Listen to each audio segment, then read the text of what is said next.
Good morning, school.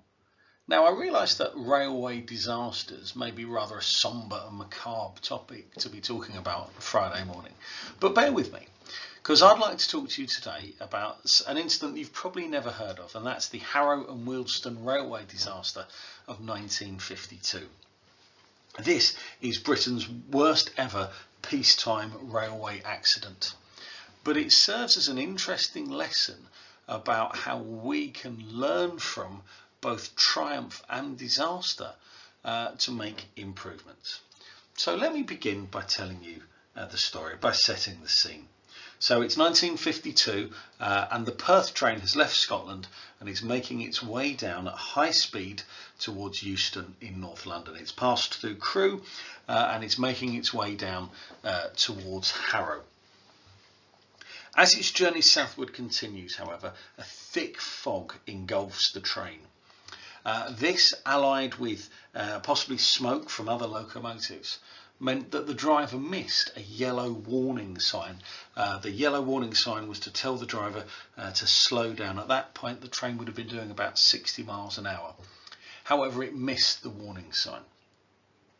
A few miles later, there was a second warning sign, this time a red light, telling the train to stop.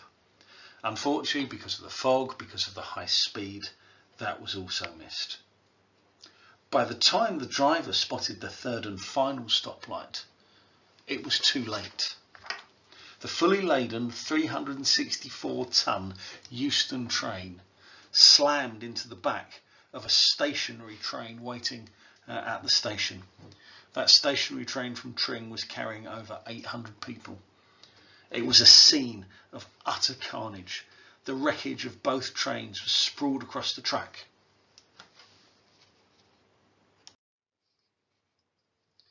This was a disaster on an unfathomable scale. However, that was only the beginning. The wreckage was so extensive, it sprawled onto the adjacent track, at which point the Manchester Express travelling the other way, also going at 60 miles an hour, slammed into that wreckage.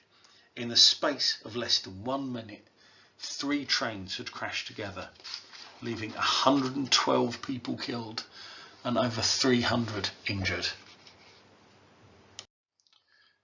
So this was, of course, a most horrendous accident with over 112 people dying, countless numbers of people injured, thousands of people on the train, a scene of utter carnage.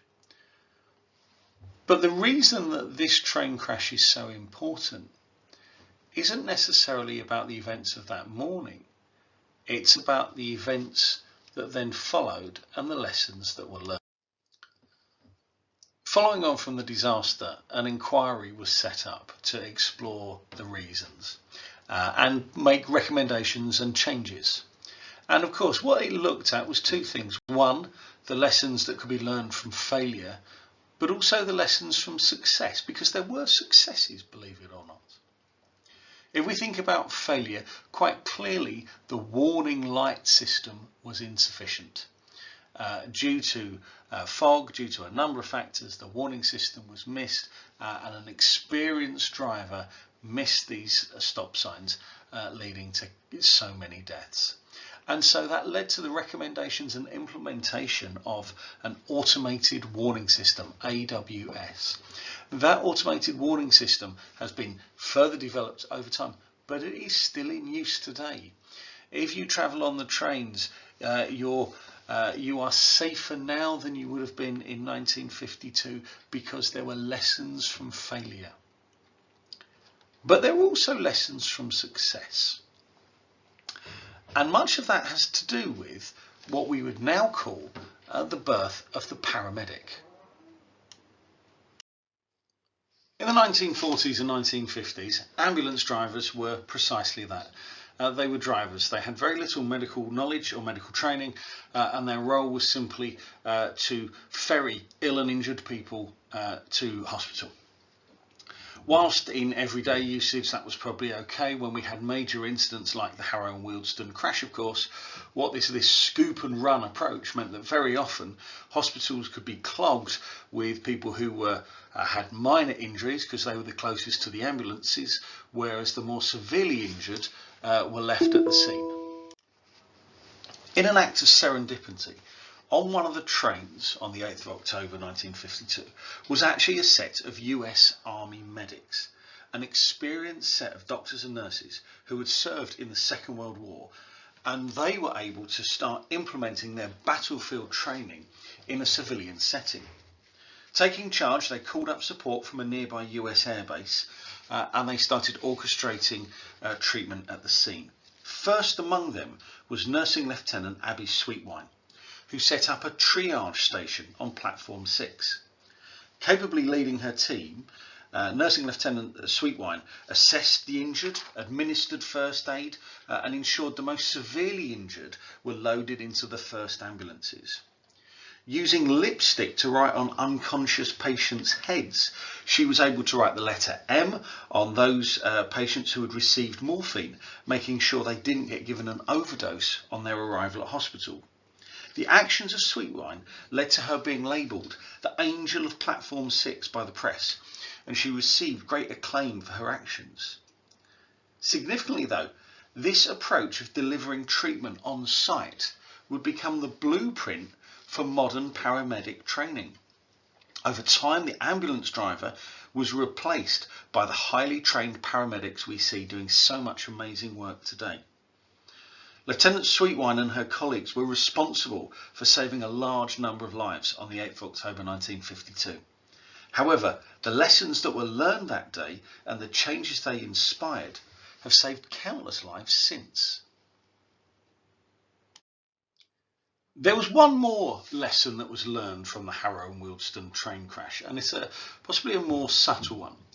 If you look at the picture at the top of the screen here, you will see Nursing Lieutenant Sweetwine with colleagues from the USAF. She's there standing at the back. Abby Sweetwine was black. And it's probably something that barely registers now, but in 1952, Lieutenant Sweetwine was very much an exception. She was one of the few African-American women serving in the USAF, and possibly the only one in the 494th.